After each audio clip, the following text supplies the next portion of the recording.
In downtown Atlanta, a woman named Sherlin Freeman had been homeless for so long that she had forgotten her own favorite color. The small details that make a person who they are had slowly faded during years of cycling through shelters. Then someone handed her a key to a converted shipping container with a bed, a bathroom, and a front door that locked. She remembered her favorite color. It was blue. And she started thinking about nursing school. Adults over 50 are now the fastest growing homeless population in America. They make up nearly half of all single homeless adults, and that number is projected to triple by 2030.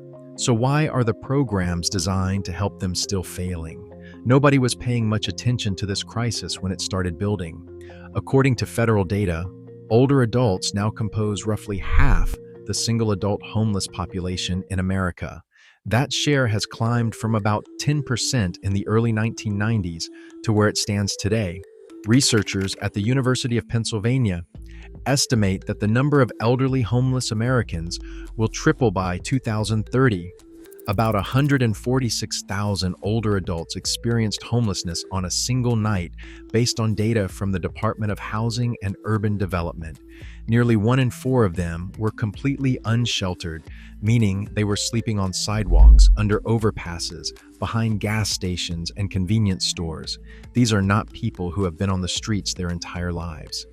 Many of them are men and women whose fixed incomes simply could not keep up with rising rents, people who paid their bills for decades until the math stopped working.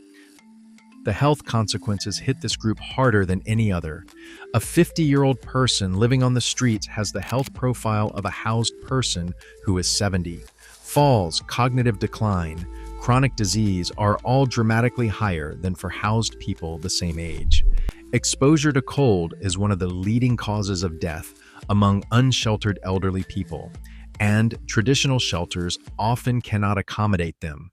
Bunk beds that seniors with arthritis cannot climb into. Wet bathroom floors that become dangerous for people with balance problems.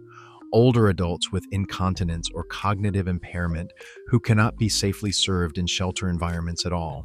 You would think the system designed to help them would have adapted by now. It has not. This is the population growing fastest, and the one least served by existing programs. But in a handful of American cities, people are doing something about it with materials that might surprise you. They are taking shipping containers, the corrugated steel boxes designed to haul cargo across oceans, and converting them into fully functional homes for the seniors who need them most. The story starts in Phoenix, Arizona, with a man named Brian Stark. Stark is an architect and general contractor who co-owns a small firm called Steel and Spark. For years, he had been pushing the boundaries of what shipping container construction could look like. He built what was described as the nation's tallest shipping container development, a 6-story building with 18 apartments and commercial space on a small downtown Phoenix lot. He built solar-powered accessory dwelling units with refillable water tanks and incinerating toilets that required absolutely no utility hookup.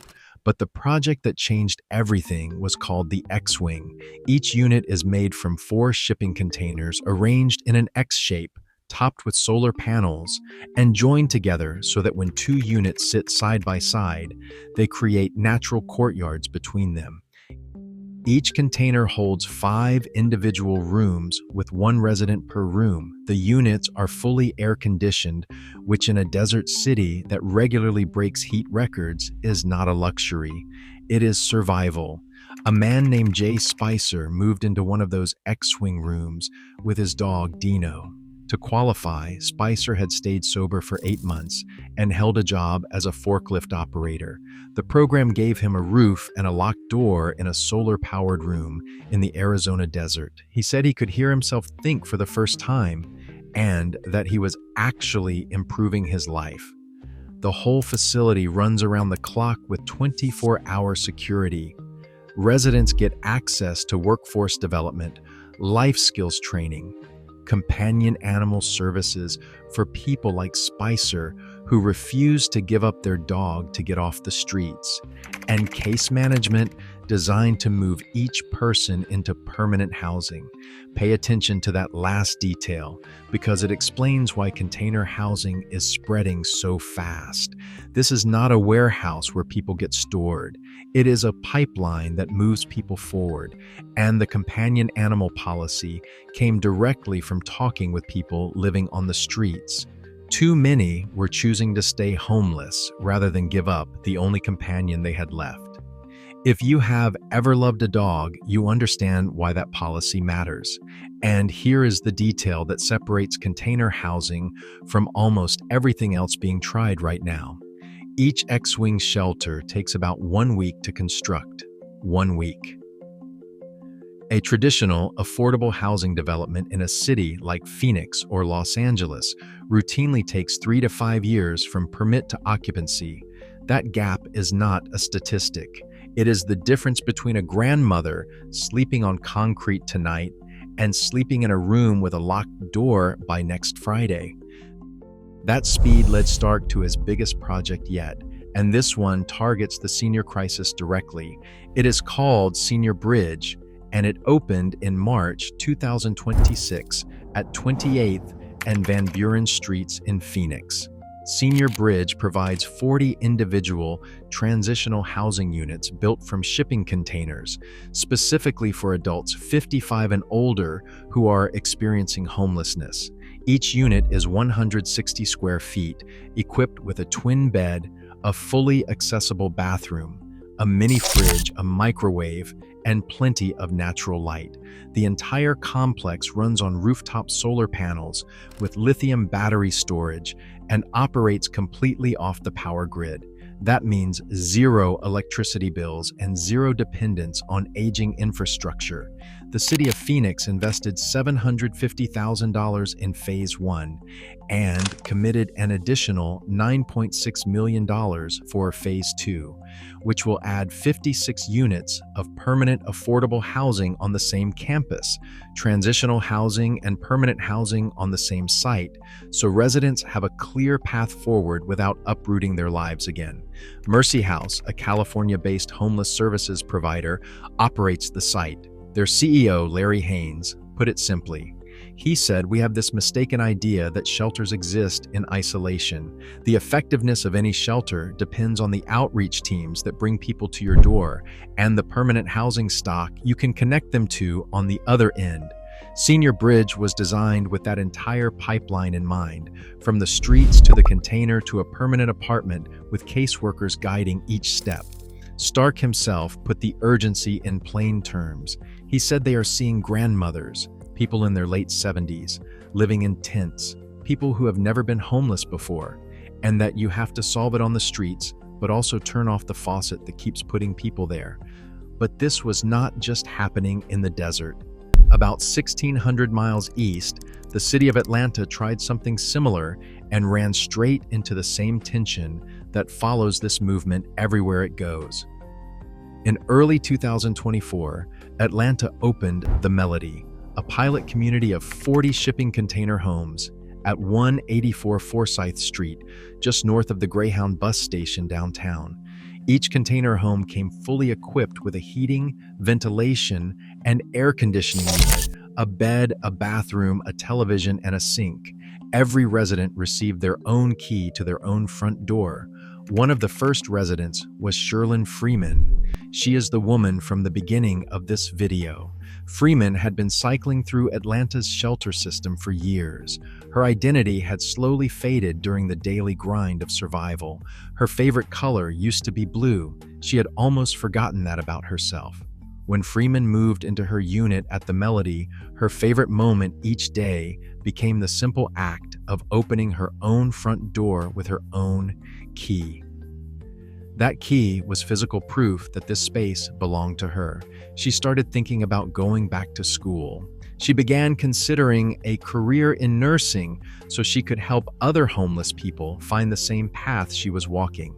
She told a reporter that her goal was to share her story, to motivate others to seek help and take the steps to get off the streets. Mayor Andre Dickens announced that the Melody was only the beginning. The city planned to create 500 additional container housing units across Atlanta. But when officials identified a site in Mechanicsville, a mostly black neighborhood about a mile south of the Melody, residents pushed back hard. A woman named Renee Giles told reporters that this was an issue between haves and have-nots, between black families and white families. She said it was not fair that the city seemed eager to place homeless housing in lower-income neighborhoods, while more affluent areas were never even considered. The complaint hit a nerve because it exposed something uncomfortable. Almost everyone agrees homeless seniors need shelter. Almost nobody wants that shelter built on their block. And that tension did not stay in Atlanta. It followed the movement to every city that tried to build. Los Angeles, the city synonymous with the American homelessness crisis, has been a proving ground for container housing since 2017, and the results there tell a complicated story. The Hope on Alvarado project in the Westlake neighborhood was one of the first large-scale attempts. Architecture firm KTGY designed a 4-story complex with 84 studio and 1-bedroom apartments, each between 400 and 480 square feet. Shipping containers were sourced locally in Los Angeles, modified in manufacturing facilities, trucked to the construction site, and stacked with a crane. The entire construction process took about 6 months. A comparable traditional apartment building in the same neighborhood would have taken more than 2 years. 6 months versus 2 years. Same neighborhood, same population served, completely different timeline. But the project that turned heads across the country was Care First Village in Los Angeles County. That site was originally supposed to become part of a new jail. Supervisor Hilda Solis stepped in and pushed to convert it into interim housing instead. Think about that decision for a second. A site planned for incarceration became a site for recovery. The result was a shipping container complex operated by the Weingart Foundation that has served close to 800 clients over 3 years. Residents get case managers, workforce training, and the kind of wraparound services that actually help people rebuild stability. A program manager named Chris Castaneda described it plainly. He said the supervisor took the initiative to turn what would have been a jail into a safe space with real resources. Instead of locking people up, the county gave them a place to live and support to move forward. On the East Coast, Newark, New Jersey has been building one of the most comprehensive container housing programs in the country. In January 2024, Mayor Ras Baraka unveiled Hope Village 2 in the South Ward. There are 4 clusters of shipping container homes for 20 residents, each unit with a bathroom, a kitchen, and Wi-Fi. The city partnered with the Nature Conservancy to plant about 50 trees and 20 shrubs around the property, so the grounds actually felt like a neighborhood and not a storage yard. A 47-year-old man named William Danico Beck had been homeless for years in Newark. He described winters where the cold was so severe he could hardly think straight. He would stay awake for days because he was afraid to fall into a deep sleep, not knowing what might happen while his eyes were closed. For Beck, a container home with a heated room and a locked door was not just shelter. It was the first time he could sleep without fear. In Denver, a similar program placed more than 1,500 people into 3 micro-communities and 5 converted hotels. According to city data, over 80% of those tenants stabilized and maintained housing. That number is significant when you stack it against the outcomes of far more expensive government efforts. These programs are building permanent solutions, but tonight, tens of thousands of seniors are still sleeping outside with nothing between them and the elements. Exposure to cold is one of the leading causes of death among unsheltered elderly people. A grandmother sleeping behind a convenience store in January does not have 3 years to wait for a committee to approve a construction blueprint. She needs protection tonight. If you want to do something practical right now, either for someone you see on the streets or to keep in your car for your own family. TerraShell makes an emergency thermal sleeping bag that uses an aluminized lining to reflect 90% of your body heat back to you. It fits in your palm, needs no batteries or fuel, and outreach workers and first responders carry gear like this for exactly these situations. The link is in the description. Now, by 2026, the data on container housing has become difficult for even the loudest skeptics to argue with. A single shipping container conversion costs between $10,000 and $50,000, depending on finishes and amenities.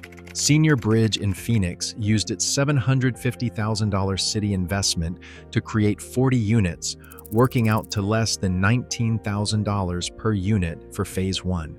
Compare that to the cost of traditional supportive housing in a city like Los Angeles, where a single unit can run over $500,000 after land acquisition, permits, environmental reviews, and construction delays. Construction speed is where the gap becomes staggering. The X-Wing shelters in Phoenix take about 1 week to assemble on site. The Hope on Alvarado Container Complex in Los Angeles was built in 6 months. A traditional affordable housing project in the same city routinely takes 3 to 5 years from groundbreaking to move-in day. The containers themselves are everywhere. Millions of surplus shipping containers sit in ports and storage yards across America, retired from international trade and slowly rusting. Each one was originally designed to withstand ocean transport, hurricane-force winds, and the weight of containers stacked 7 high on a cargo ship. They are structurally fireproof, earthquake-resistant, and practically indestructible. A recent analysis from the Center for American Progress concluded that modular construction like this, if brought to scale, has the potential to significantly reduce building costs, especially in areas experiencing severe affordable housing shortages. And seniors are the population that benefits most from speed, because they are the ones dying while waiting for traditional programs to break ground. But for every success story in this movement, there is a fight with local government threatening to kill it before the first resident moves in. Zoning laws in cities across America still make it nearly impossible to place shipping container homes legally. Building codes written decades ago never imagined a 160-square-foot steel unit as a legitimate residence. In some cities, a construction crew can convert a container into a livable home in a week, but the permit process to place it takes a year or longer. Cities that should be thanking builders for solving problems are instead sending inspection teams to shut down projects that are already housing people. The resistance is not just paperwork, it runs deeper than that. In Atlanta, residents protested. In other cities, council members have blocked proposals over concerns about property values and neighborhood character. The conversations are happening around kitchen tables and in town halls, where neighbors are trying to figure out whether a parking lot is worth more than a person's life. On one side, you have people welding steel boxes into livable homes using materials that would otherwise corrode in a shipping yard. On the other, you have communities afraid of what these projects might bring, a visible reminder of a problem many would prefer to look away from. Phoenix navigated this differently. The City Council approved a 5-pronged homelessness plan in February 2026 that includes housing, prevention, neighborhood safety, coordination, and accountability, with a goal to reduce street homelessness by 2029. Senior Bridge was placed near Van Buren Street, close to public transit lines and the airport, in an area that already had services and infrastructure. That kind of comprehensive framework gives container housing a legal foundation instead of forcing it to fight for one. But the problem is not going to shrink because neighborhoods refuse to look at it. The problem is projected to triple by 2030, and every month spent arguing over zoning variances is another month that a 75-year-old veteran with diabetes spends sleeping on a sidewalk. Brian Stark is not waiting for the arguments to end. His firm is now developing a 105-unit apartment complex for unhoused and low-income senior citizens, also built entirely from shipping containers in Phoenix. He said that hearing people in his buildings say they can finally think clearly, that they are rebuilding their lives, makes being part of the solution feel unbelievable. And this movement is not limited to the United States. In Bristol, England, a charity called Help Bristol's Homeless has already converted 32 shipping containers into a residential village with plans for more. Container by container, from the Arizona desert to the west of England, the idea that was dismissed as impractical 5 years ago is becoming one of the most effective tools in the fight against senior homelessness. Larry Haynes, the Mercy House CEO who operates Senior Bridge, put it directly. He said, "We will not solve homelessness if we are working against each other. We will only solve it if we are all working together." Because the things our businesses want and the things our neighborhoods want are reasonable goals. The question is whether we can hold all of those goals at the same time and still give an 80-year-old grandmother a place to sleep tonight. The reality is that container housing alone will not end homelessness. There are still 750,000 people in America tonight with nowhere to go. And the senior population among them is growing faster than any program can keep up with. But consider what a single shipping container represents. It is a steel box built to haul consumer goods across the Pacific Ocean. It was never designed to be a home. Yet for Jay Spicer and his dog Dino, sleeping in a solar-powered room in the Arizona desert, it became exactly that. For Sherlin Freeman, holding a key to her own front door in downtown Atlanta, it became a reason to remember that her favorite color is blue and to dream about nursing school. For William Beck, afraid to close his eyes on the streets of Newark, it became the first safe place he had known in years. The story of container housing is not really about shipping containers. It is about what happens when people decide that a steel box rusting in a storage yard is worth more as someone's home than as scrap metal, and that a grandmother sleeping on concrete deserves better than a 10-year plan that never breaks ground. Brian Stark kept driving past those elderly women on Van Buren Street until one day he stopped driving and started building. That impulse, the refusal to keep walking past a problem everyone else had learned to ignore, is spreading from the Arizona desert to the East Coast to England, one container at a time. If this video opened your eyes, click the video on screen right now. The story I covered there connects directly to what you just watched.